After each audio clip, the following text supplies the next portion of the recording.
Hello, and welcome to the Scott Mize Show, a podcast focused on health, diet, bodybuilding, and philosophy. I interview experts, doctors, coaches, and N=1 case studies to answer your questions about improving health, achieving your best physique, and making sustainable progress. We'll cover topics from carnivore and ketogenic diets, to bodybuilding, to life philosophy, and everything in between. Enjoy the show. Do you struggle to eat organ meat? Optimal Carnivore was created by carnivores for carnivores. Long-term listeners of the show will know I'm a huge fan of supplementing a carnivore or ketogenic diet with organs. Organs have bioavailable nutrients that you can't find anywhere else. Not everyone finds they have to eat organs on a carnivore or ketogenic diet, but many have found benefits, including myself. And Optimal Carnivore is a great supplement if you are not willing or able to cook organs, you can't stomach them, or if you're traveling, and it's just something that you can easily take, and it's very high quality.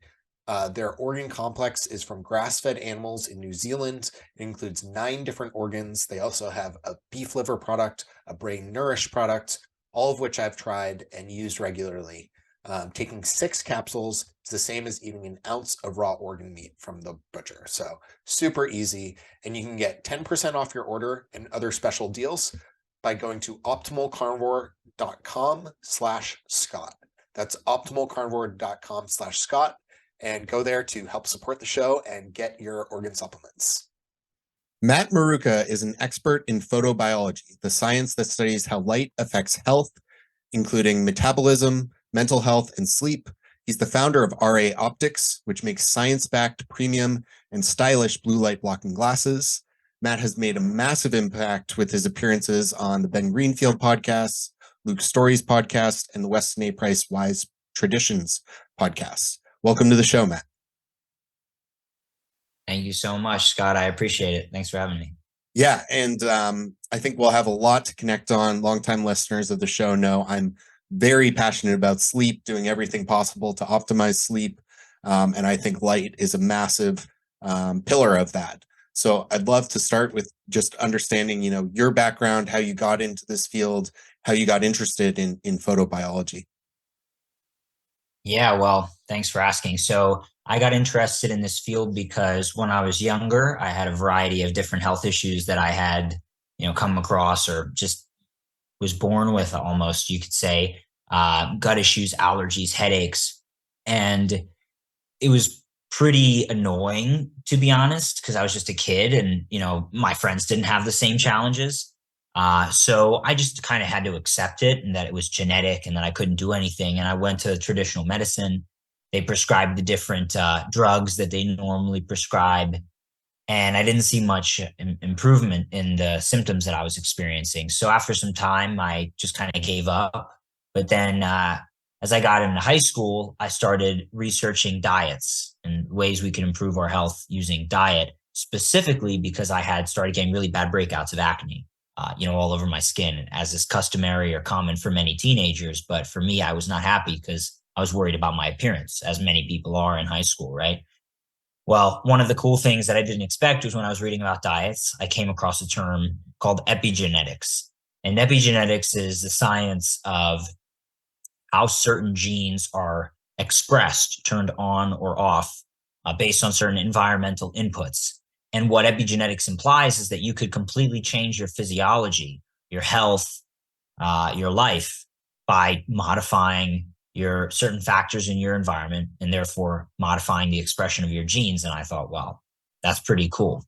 I had never heard of that, right? And so I became very interested. And I thought that not only did it mean I might be able to heal all those other health issues that I had kind of given up on, but maybe I could become superhuman. At least as a 15-year-old, 14-year-old, when I started reading about this, I didn't have some limit to my creativity, right? Now, when I say superhuman, what does that mean? Maybe growing taller than my normal genetics would have implied, right? Or maybe being healthier and having more energy, right? I didn't know, but I wasn't going to create a limit, right? So it just kind of opened my mind to a possibility that didn't exist. And that was a really, really cool moment. Now I was trying diets as the main way to improve my health because that was what I was reading about. That's what the different experts on the internet were saying is the best way to go to modify your epigenetics. I tried that for some time, saw some results, was very convinced that this was the real deal. But then I sort of started a plateau and I hit sort of a ceiling that felt like I couldn't pass it. And after some time, I actually got I felt pretty hopeless because I thought, well, I'm trying all these really specific healing diets. I'm being really strict and disciplined and I'm not getting, better. And I still have some symptoms lingering. So what do I do? And I was ended up in kind of a funk, a pretty tough point mentally because I was putting I was all in on the diet side. Right. And everybody knows, somebody who's gone that route. So anyway, I came across this research about light. It was sort of like the light at the end of the tunnel, if you will. And basically, what the research implied is that if we are eating a perfect diet, but our light diet, quote unquote, the light we're exposed to in our life isn't optimal or is somehow out of alignment with nature, with our body's natural rhythm, for example, or not the same light as the light that the sun puts off, which is a more full spectrum and beneficial to our body, then that would create disorder in our cells. So much so that you could be eating a perfect diet, our cells wouldn't necessarily be able to utilize that energy properly because the systems that break down and use food, the mitochondria, are actually controlled largely by light. Their functions actually largely governed by light, by our body's circadian rhythm, the cycle of light and dark that controls sleep. And they're also powered, in addition to the timing component, they're actually powered up by red light. Red light has been shown to optimize the function of our cellular engines, the mitochondria, hence why red light therapy has gotten super popular and is covered in scientific data at this time. So I learned about that and it just really blew my mind. And I was really fascinated. And since then, I started studying more and more and more. It's been, I think, 6, 7 years since that time. And I've almost eight years at this point. And I started a company making premium blue light protection eyewear to protect the retina from the deleterious effects of man-made blue light, and especially to protect our body's circadian rhythm and melatonin production from that light. So that was my journey and how I got into light. Really interesting and cool to hear how you got into it. So you were passionate about finding ways to improve yourself so early in life through your struggles with acne. I think that's really interesting and can tell people a lot about your character, that you are already seeking answers at this younger age. And Thanks. Yeah, I was curious. yeah, and I'm curious, like, how have you seen the world of blue light blocking evolve over time? Like, I can remember, 10 years ago, people talking about it, but it was like, buy these crappy construction glasses on Amazon. You're not really sure if they work or if they're actually tested to do what they say they do. And before that, people hadn't even heard of the concept of blue light or blocking blue light. Now, people are writing articles about it. There's a lot of ways people kind of fake, I would posit, blocking blue light, like turning your iPhone having a dimmer to night mode, flux on your computer. Some of these things seem like they're not necessarily super effective. A lot of traditional eyeglasses offer an option that has blue light blocking, which is probably only blocking a very small fraction of light. How have you seen kind of these threads evolve? I know that was a long question, but curious how you've thought about the evolution. Oh, great. Yeah, I really appreciate you asking. It is, in my opinion, a really great question because actually, I don't think anybody's asked that before. I've been on a lot of podcasts, so thank you. So the evolution of blue light blocking is much longer and greater than I've been in the space. But in fact, it's been practiced for several decades now, largely innovated by a researcher who I now actually work with. But he began working with a company in Germany decades ago, and there may even be more before that. But they began creating blue light protection eyewear in Germany for the purposes of helping to regulate the body's circadian rhythm, and also for retinal protection at during the day. And then again, the circadian rhythm regulation, blocking blue light. Yeah, so I work with a researcher who had begun producing blue light protection lenses with a company out of Germany several years back. I believe now it's been about 2 decades. And they were producing blue light protection eyewear for two main purposes. The two main purposes in general that we also produce these lenses for are retinal protection during the day from screens and other sources, fluorescent lights, LEDs, because the blue light uncoupled, out of balance from near infrared, which is constantly present from sunlight, which is the more healing component, which counterbalances the more damaging component of blue light, can cause retinal damage again during the day in excess quantities, which most LED lights and screens happen to produce, right? So that's the consideration during the day. Now at night, in addition to the potential retinal damage, the main concern is melatonin suppression.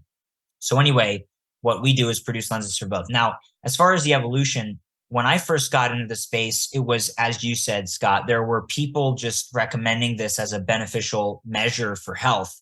However, the only blue light protection eyewear that was really effective were these $10, $15 sort of safety goggle, construction goggle type glasses from Amazon.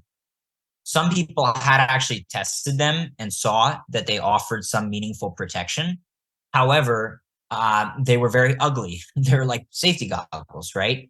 And as a result, most people either didn't want to wear them, or if they did, they wouldn't feel comfortable wearing them in public, etc. Right? And so I was in high school at the time, experimenting with this, learning about this information, and I just thought, geez, there's got to be a better way to do this. Yeah, there you go. You got him. There's got to be a better way to do this. But I didn't expect to be making blue light protection glasses. It was not something that I even ever anticipated or ever had a desire to do, to be honest.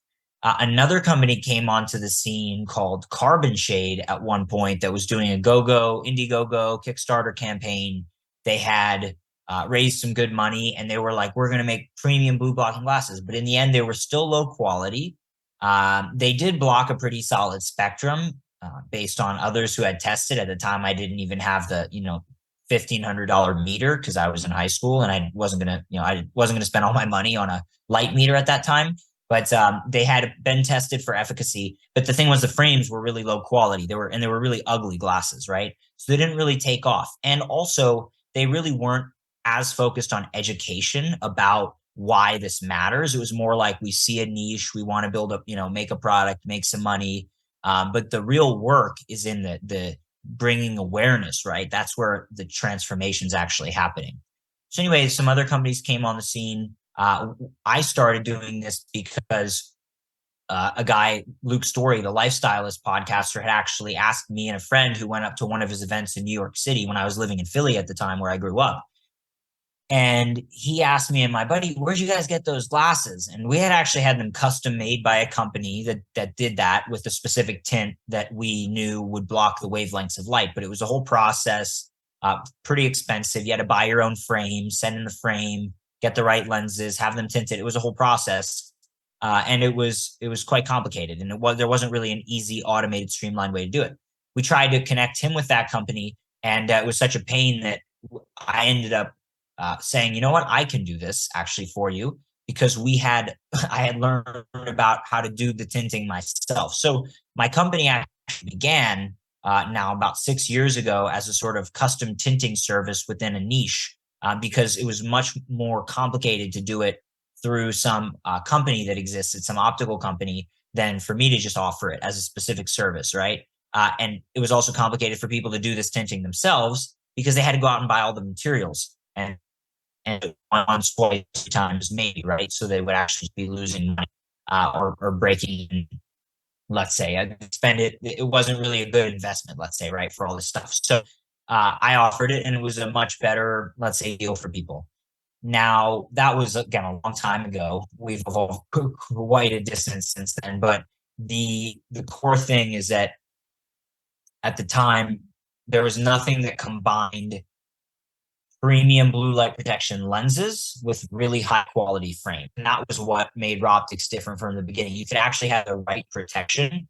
So basically, as far as other developments in blue light protection that were going on, people, when I started to launch raw optics and offer two types of lenses, one for daylight or daytime retinal protection, primarily from screens and artificial light sources, and then in addition, lenses for nighttime for melatonin protection. Several other companies basically began to hop on the scene and do the same thing. So we sort of spurred that activity, let's say, in the space. Nobody else was doing it the way we are, and have been before that. So other developments in blue light protection are the light bulbs. So there have been some companies that have come onto the scene making low blue light bulbs, and there are some decent products out there. I'm not personally a huge fan of any of them. None of them are, I would say, particularly attractive or very high quality. So that's something that we focus on, is trying to produce things that are extremely high quality. So we're actually developing some premium lighting solutions and light therapy solutions as well. But there have been some really nice developments, at least in spirit, in blue light protection light bulbs, low blue light bulbs. So there is a pretty cool evolution going on in the space, I would say. Got it. Yeah. Fascinating. And one thing I've always wondered, and I guess as a consumer, I've always kind of yearned for is, and I understand there are challenges, but some type of way to block blue light on like monitors you have. I know things like flux aren't necessarily ideal, and they aren't. A lot of people say they don't block the blue light. I'd love to hear your opinion on that. But I think it would be so cool. Obviously, you'd need to customize it for every screen you have, but to be able to have almost like a film you can put on top of your television or on top of your computer screen at night as like a screen protector that blocks the blue light coming through. Is that something you've ever looked into? And also would love to hear your opinion on some of these apps like Flux and I think Iris is the other one. Yeah, absolutely. So actually, I've tested Iris in particular, and I've used Flux as well. And I actually do find them to both be quite effective. So I think I'd say that's pretty good Oh, news. interesting. Yeah, they're very easy solutions. So the what I tell people with our lenses is the daylight lenses are most applicable for people who have to be in an office or at school or working in some kind of store, or anybody who goes to a hospital regularly, et cetera, because the lighting in those places is pretty bad. Or somebody who has to be indoors constantly throughout the day, because most indoor lighting in most homes even isn't ideal. So daylight lenses have their uses, but the sunset lenses or nighttime lenses for melatonin protection, I personally use them far more often. I use them every night because there's always artificial lights on at night, no matter where you go. Right. The reason I'm saying this is because you don't necessarily even need the blue light protection glasses specifically for screens, because you could download a software like Iris. I personally prefer Iris. I turn the blue light protection sort of to its, let's say, highest setting that makes sense for day and for night. And so, yeah, they're actually very effective, the Flux and Iris in general. I prefer Iris for a variety of reasons. You can actually reduce the brightness of your computer without increasing the flicker of the screen, which is a very big benefit of Iris that Flux does not offer, which is primarily why I'd recommend Iris. As far as films, there is one person out there, one guy who has like sort of a custom business doing that.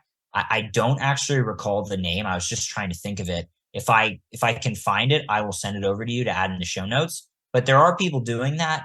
Again, on our side, our goal is to make it really, let's say, easy, attractive, convenient, and scalable, right? And so I do think the films on screens, I wouldn't put it on a computer. Films on a television could make more sense, because as far as modulating the color temperature of the television screen, that's a lot more complicated, and there are fewer options. I've heard of devices that you can plug into your TV, but I'm not sure about the compatibility. I'm pretty certain they're not broadly compatible with all television screens and monitors and whatnot.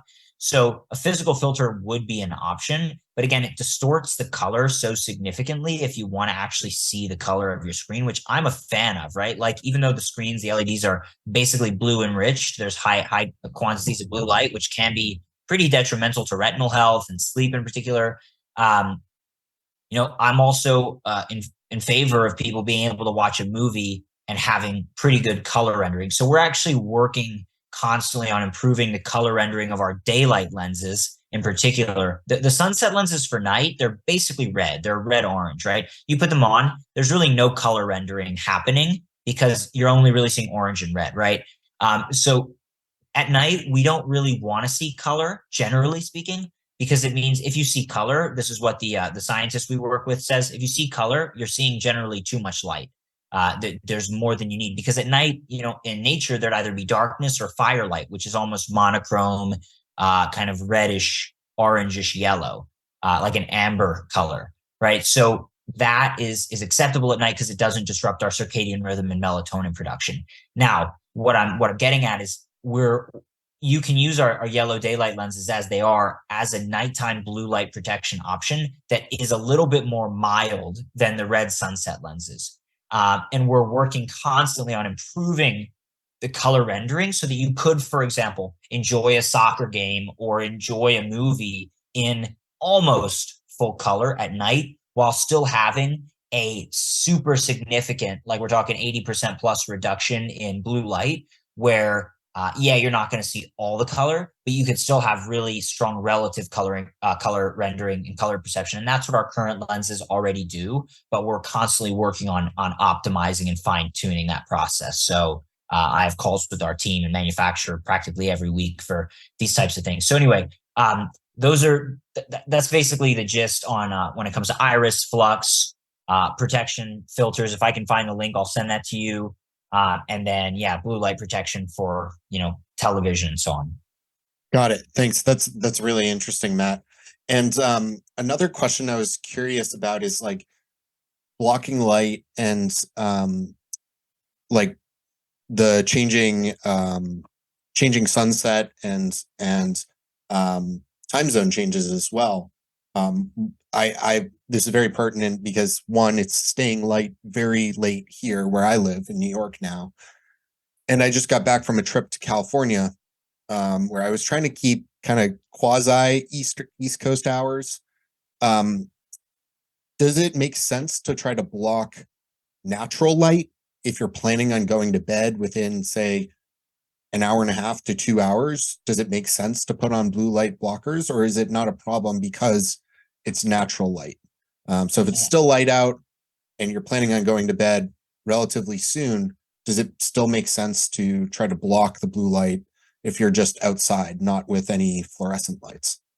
That is, once again, I have to commend you, Scott, because these are questions that nobody's ever asked me, and they're so relevant. Seriously, they're super relevant for me right now, actually, because just like more or less where you are, I'm in Spain from a latitude perspective, meaning the hours of light, the length of the day is very comparable in New York and New England in general to northern Spain. Here, because we're at the far edge of the Central European time zone, which extends all the way across the Mediterranean as far as Bosnia and even Poland. So it's a very wide, probably one of the widest time zones in the world besides China time, which is ridiculously wide. But anyway, stays light very late. Like it stays light until 10:30 here. Wow. How wide the time zone is. So, of course, on the eastern part of the time zone, like in Poland or Croatia, it would set probably an hour and a half earlier and rise an hour and a half earlier, right? So, anyway, here it's late. It's very light, very late. And I've actually grappled with that and thought about it myself. Now, from a health perspective, retinal protection and so on, there's no reason to block the light at night from the sun because, in general, as I've kind of inferred, we're not really concerned about the sun in general. I'm not, based on the research, from a retinal damage perspective. If you look directly at the sun in the middle of the day, you could burn your retina. You wouldn't want to do that, right? But in general, the sun has ample amounts of the healing and balancing near infrared component of light, which benefits skin health, retinal health, cellular health in general, mitochondrial health. and it sort of counterbalances these more deleterious effects of blue wavelengths, the shorter wavelength blue as well as ultraviolet, right?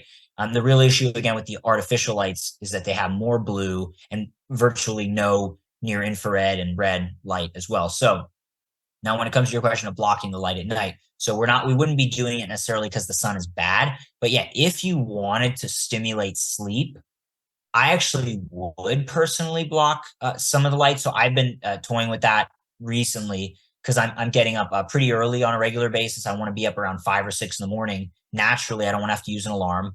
And if it's light till 10, then it's going to be harder to fall asleep. So yeah, I'll with some frequency put on my red sunset lenses, even when it's not completely dark out, to try to stimulate the production of melatonin in my brain and in my body as well. And I've actually had very strong results with that in my personal experiments because when I'm on airplanes, I'll wear my sunset lenses both to protect from if I have the window open or if the windows are open, to protect from the very high intensities of light coming in through the window.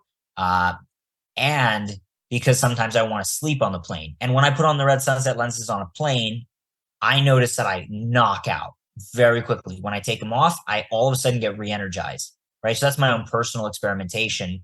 But I can give some more science of how we know that works, not just for me, but for other people who actually track this with their sleep tracking rings. So anyway, to summarize this longer answer, yes, I do believe it could be a good idea if you wanted to get to sleep earlier and you're in a place where it stays light very late to put on raw optics, for example, sunset lenses, and to use that to stimulate sleep. Or if you're in your house, you could also, and this is common, you close the blackout blinds or the curtains, put on an eye mask, and that'll also help.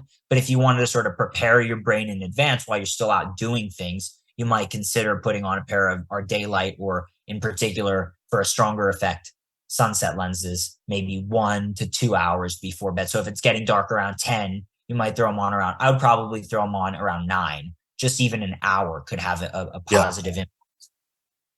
Got it. Yeah, that's super interesting. Thanks for answering. I've wondered about that for a while. And then another question, sorry to bounce all over, but hopefully keeping it interesting. Another one is I remember hearing this somewhere, I don't remember where, and there may not be strong enough science on it, but I've heard there's a genetic component to how blue light affects your melatonin production and affects your sleep. Some people really need to block blue light, otherwise they won't be able to sleep at all. I'm probably one of those people. And some people it has a lot less of an effect. But I understand at the end of the day, we're all humans, we all have a circadian rhythm. So light should be affecting all of us to some extent. But is that something you've heard of or looked into? And what are your thoughts on that? Yeah, that's again amazing question. So that's actually one where I would have to say I haven't studied it as deeply as I'd like to, and thank you for the question because that's going to stimulate some interesting research on my part. But what I would say, I can speak to the question at least on a surface level, and you nailed it. I would say that we are all humans, we are all mammals, we are all living organisms on Earth that do obviously have a circadian rhythm, which is set by blue light, right? Certain cultures very likely are more adaptable to blue light or to the changing seasons than others. Like, so for example, just speaking from a theoretical level here, but analyzing real factual information that we have at hand. There are cultures where it's basically 12 hours of day and 12 hours of light all year. So I would imagine that these cultures are sort of, these people have adapted to not having fluctuation in the light. And therefore, they are kind of, let's say, their systems are fixed with that expectation, right? Now, you could, I'm sure, disrupt their circadian rhythms with artificial light at night. But for example, maybe they would be less sensitive, just again, in theory here, and this could be totally wrong. But then somebody who's from Northern Europe, or yeah, let's say Northern European ancestry, where their body was sort of designed, and that would include me, where my ancestors had to be able to adjust not only to the daily rhythm, but to the seasonal rhythm, right? So there had to be a little, let's say, greater sensitivity to the changes in light. And you might be able to say, and I wouldn't be surprised if they did find this in either existing research I'm not familiar with or in future research, but that people from more northerly locations who had to adapt to more seasonal variation could maybe be more sensitive to artificial blue light because their systems had to adapt to the changing light throughout the seasons, right? So that to me might make sense, and I do believe it's possible. But I have heard of some existing research, but it's not something I've studied deeply, so I couldn't speak to it. I would just say in general, based on what we see with our customers, even who are from all sorts of different backgrounds, we could estimate that the majority of our customers are being North American from the United States, do have some degree of Northern European uh, ancestry or Central European, but some form of European ancestry where the seasons fluctuate much more than the tropics. Hence, uh, it could be the case that that our customers benefit the most because there's again some sort of genetic predisposition to that. But across the board, we see that the people who use our products, in particular when they're wearing an Aura ring or a sleep tracking ring or a Whoop, they see effects consistently. And for me, that's one thing that was very promising because I started the business based on really just on mechanisms, Scott, and based on the information and research of different scientists and experts and sort of, let's say, ideas, hypotheses, theories based on existing mechanisms that, well, if our body has a circadian rhythm and it's set by blue light, and in the 90s, they actually discovered a new pigment in the eye called melanopsin, which is specifically sensitive to blue light, which wires not to the visual cortex, but directly to the part of the brain responsible for timekeeping. Well, then it makes sense then that if you block that blue light, because we know that blue light is what's stimulating that circuit and that system in the brain and therefore in the whole body, if you block that blue light or you modulate it, you'll be able to create an effect in that system. It's just kind of 1 + 1 = 2, right? Logic. And that's what the business and the products were based on. In addition to the subjective and anecdotal experience of hundreds, maybe even thousands of people who had tested, again, including myself, who had tested the safety goggles, right? But still, at the end of the day, there have been some studies on blue light blocking glasses that are pretty convincing. Others that say that they have no effect, although I think they were probably testing the cheap clear lenses that have no effect, right? But anyway, it was still mostly based on mechanisms, right? Well, then all of a sudden we did a partnership with Aura, the maker of the Aura ring, last year. And we had so many people offer reviews that we voluntarily, they just shared their feedback on using our products, and they got our products as a gift in exchange for referring a friend to buy an Aura ring. So it was something many people just did because it was a free thing for them. If they referred a friend, they got a free pair of optics. They didn't. A lot of people said, I didn't even think it would work. And then their sleep scores increased significantly. A lot of people. So I thought, wow, that is so exciting that actually people with measuring devices, tracking their sleep, not just from the first day that they used the glasses, but for years prior, saw significant changes that they hadn't been able to achieve with anything else. To me, that was like the icing on the cake, that not only are the mechanisms solid, and what I thought to myself and continue to think to myself is that's the power of good science. Good science, I think, should be predictive. It should give us information upon which to build ideas and hypotheses that we can go and apply in real life, even if there aren't $100 million randomized controlled trials done, because not everybody's a pharmaceutical company that's making money hand over fist and can fund that kind of stuff, right? Yeah, that's really powerful. And I wanted to ask you about the Aura partnership. I'm glad you brought it up. I've been using an Aura since, 2017. And it's really cool. As someone who struggles with insomnia, it's really cool to see the data and then see things that actually work. And to be able to conduct that study with Aura is really powerful. Huge testament to your product. Thank you. Yeah.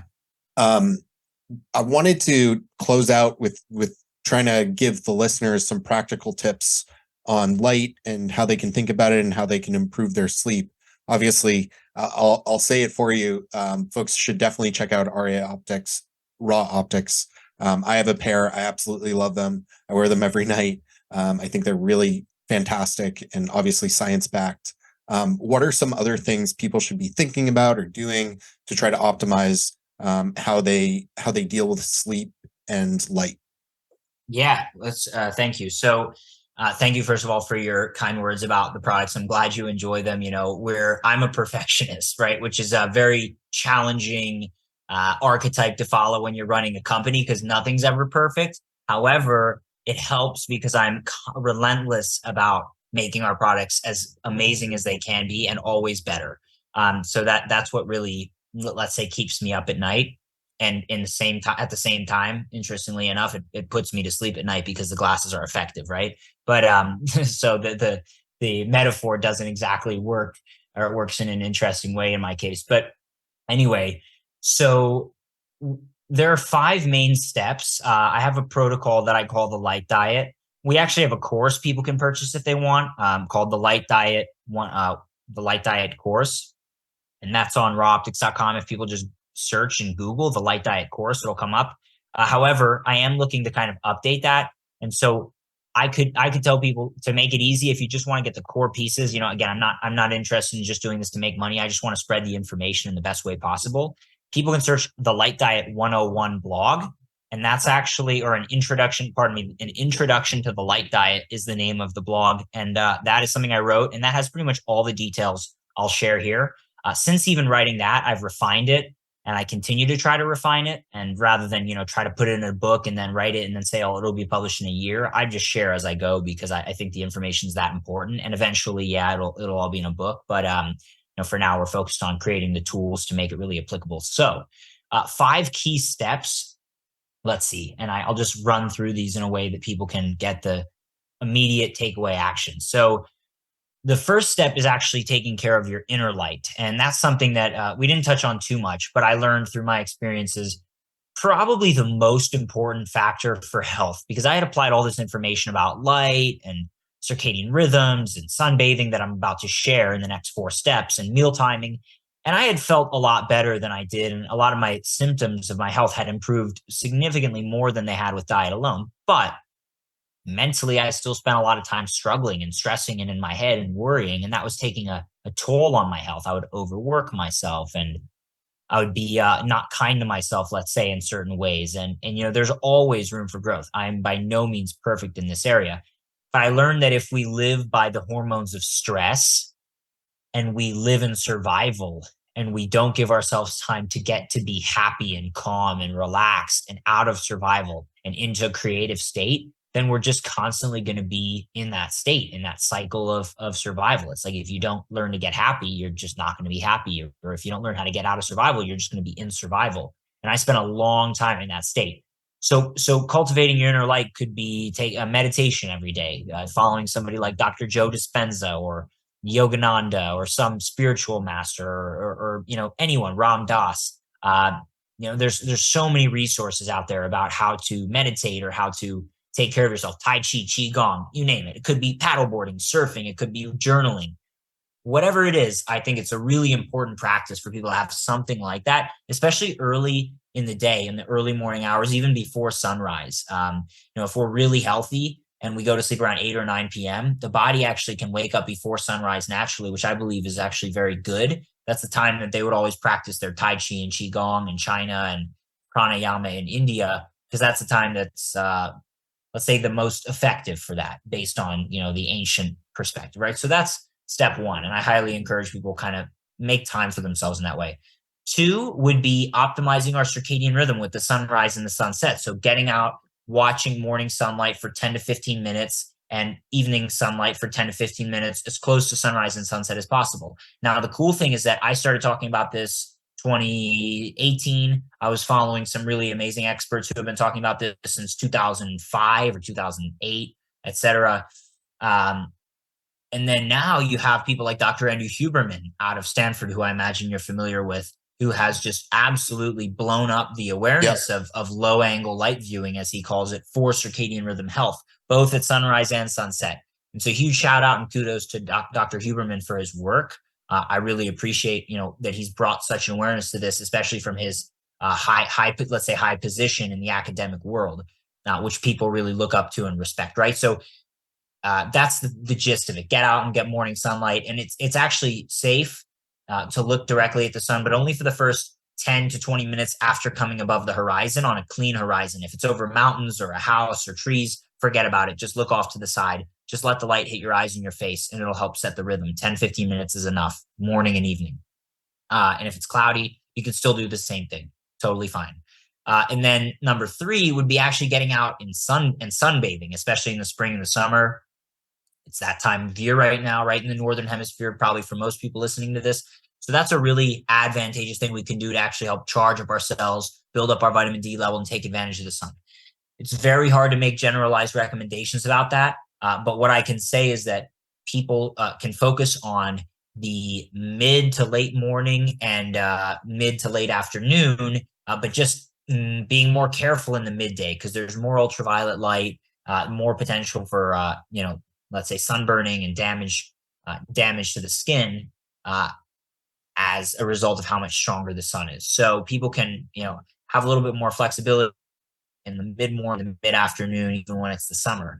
But you don't want to sunburn, and you don't want to overdo it, obviously.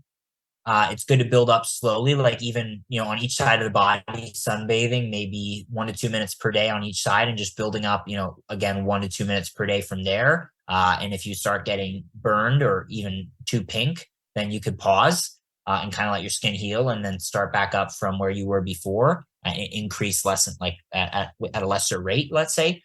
For some people, just to give an idea, like some people will be able to lay out and sunbathe even in the middle of the day for like an hour or more on each side of their body, right? Because they're really tan, and they have like a African or Central American heritage, right? But some people with lighter skin, like myself, might only be able to tolerate 5 to 10 minutes or 10 to 15 minutes on each side of the body in the middle of the day. Some people less, right?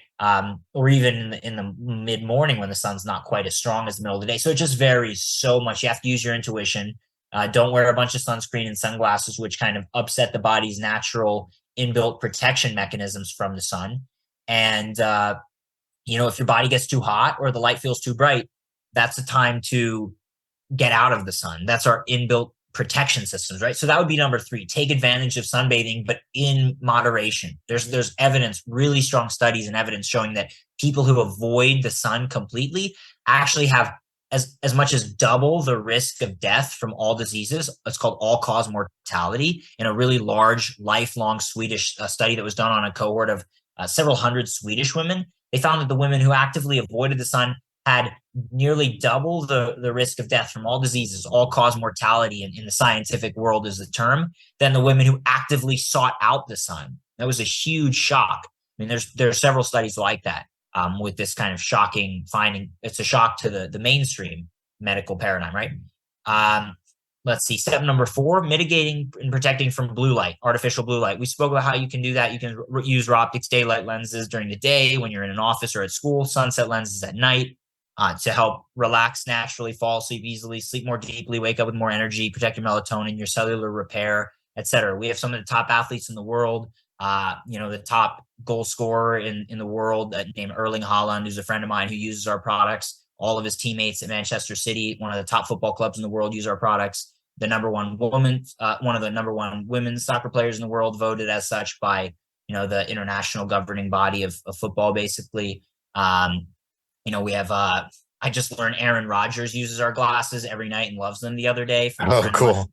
There. So there's a lot of advantages there. Yeah. So, but the reason is because they work, right? So like, not to toot our own horn too much, but it's just amazing to me that so many people, the highest level performers, have discovered this, and the mainstream is getting there, let's say, right? So anyway, blue light protection is critical, but even if somebody doesn't buy our products, that's not what it's about.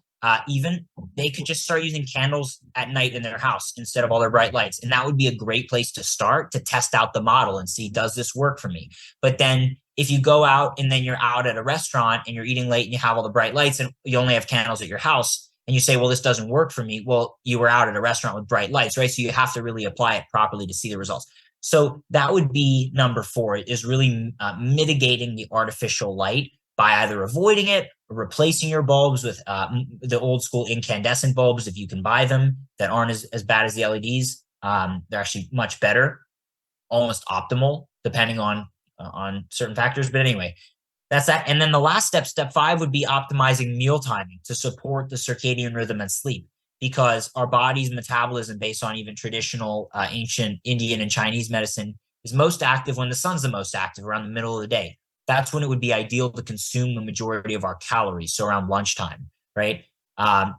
It's better to not have our biggest meal at dinner, especially not too late, because then our body isn't necessarily going to burn through that fuel and take advantage of our meal as well, get all the nutrients out. And also, we may end up feeling sluggish when we wake up in the morning, because the body can neither fully focus on sleep and repair nor fully focus on digestion, right? So that's another consideration when we talk about, meal timing and circadian rhythms. There's a really big connection there. And there's actually studies done. There's a great researcher who wrote a book called The Circadian Code named Sachin Panda, who studies circadian rhythms and especially meal timing and how important it is to eat when our body's meant to eat during the day and not eat too late at night or even too close to sleep. I say 3 hours before bed, it's best not to eat. General recommendations would be dinner, or eat like old people, basically, whose bodies are weaker and they actually kind of have to fall into these rhythms. Otherwise, they'll really notice the effects. So they eat, dinner in the winter, 4 or 5 p.m. In the summer, maybe 5, 6, maybe 7 at the latest. And that would be a better recommendation. But even then, personally, I would recommend don't have a massive ribeye steak at that time. Maybe have something a bit lighter. Maybe a soup or something that's just not quite as dense for the body to break down. That might be a bit of a shock for some people, but have the heavier food if you want to have it at lunch, when your body's going to maximize the use of those nutrients by being more capable of breaking it apart. And those are the 5 main simple steps that anybody can utilize as a part of what I would call the light diet to improve their health with light. Yeah, those are fantastic. Definitely echo all of those, and I'm going to re-listen to that a few times. But the last one, especially, it's funny you comment about not having a super huge fatty ribeye steak as your last meal. I fell into that trap for a while when I was first starting the carnivore diet back in 2016, 2017. Back then, intermittent fasting, skipping breakfast was all the rage. And I would have, a medium-sized lunch and a huge dinner at like 7 p.m. and then try to go to bed at 9. I think a lot of people may still do that in the keto or carnivore communities. And especially with fat and protein, they both digest slowly, which is part of why they work so well and why you can fast. But when you're having a lot of both of them before bed, it's just not great for your sleep. All your blood is going to go to your stomach and your body is going to be focused on digestion, not on letting you sleep. So that's a huge tip. Yeah. Well, I appreciate you acknowledging that. I mean, the research is really strong, probably stronger on meal timing than most other areas of circadian rhythm research, and even than most other areas of health science. The research on meal timing has become really, really just evolved, and there's so much more coming out. And there's a lot of conclusivity that limiting our feeding window within a certain window. So I would generally say eating breakfast around let's say 7. If somebody can eat breakfast 7 or 8, but then be done eating by 4 or 5, that's pretty good. That's like a 10-hour window. Some people even skip breakfast and just have maybe a lunch and a light dinner. That could even be better, depending on your level of activity in the morning and whether you want or need that extra little breakfast. But a doctor, my personal doctor actually isn't a traditional Indian medicine doctor, and even that the more ancient perspective is if you aren't training in the morning, you don't really need breakfast. In fact, we only really need 1 meal a day. Is that philosophy, a piece of that philosophy. And but if you're going to go train and surf or work out real hard in the morning, maybe a protein bar or something proteinous to support the body could be beneficial. But otherwise, it's generally better to fast as well over breakfast. Yep. That makes a lot of sense. Well, thank you so much for coming on today, Matt. This has been a fantastic conversation. Really, really appreciate you joining me and sharing all your knowledge and experience and research. Where can folks find you and follow along? And I'll, of course, have links to everything we've discussed today in the show notes as well. Yeah, thanks, Scott. So people can find me on Instagram at The Light Diet, The Light Diet. That's Light, Light. That's sort of where I'll share personal information, things I'm learning about, even travels, things that are inspiring me. People can find the company Raw Optics at raoptics.com. That's Ra, like the Egyptian sun god. And people can also find the company on Instagram at Ra, so RA_optics. I'm also putting together a blog or a vlog, so video blog of some of the stuff I've been doing, some of the just observations of light and nature in my own personal travels. So that should be coming out in the next month or so. So if people want to kind of see more of just what I'm doing and how I'm applying this information in my life, by all means, that could be really cool. And all of that will be shared and announced on the Light Diet Instagram. Anything with the business will be on the Raw Optics Instagram, as well as on our email list, which people can join for exclusive information, discounts, etc. So yeah, that's pretty much it. I appreciate you, giving me the opportunity to share all that. Excellent. Thank you so much, Matt. Hope you have a great rest of your day. Yeah, Scott, thank you so much. I really appreciate it. Thank you for listening to the show. You can find The Scott Mize Show on Instagram, YouTube, Facebook, and Twitter. Please leave a comment, like, review, or share the podcast with your friends or followers. It helps more people find the show.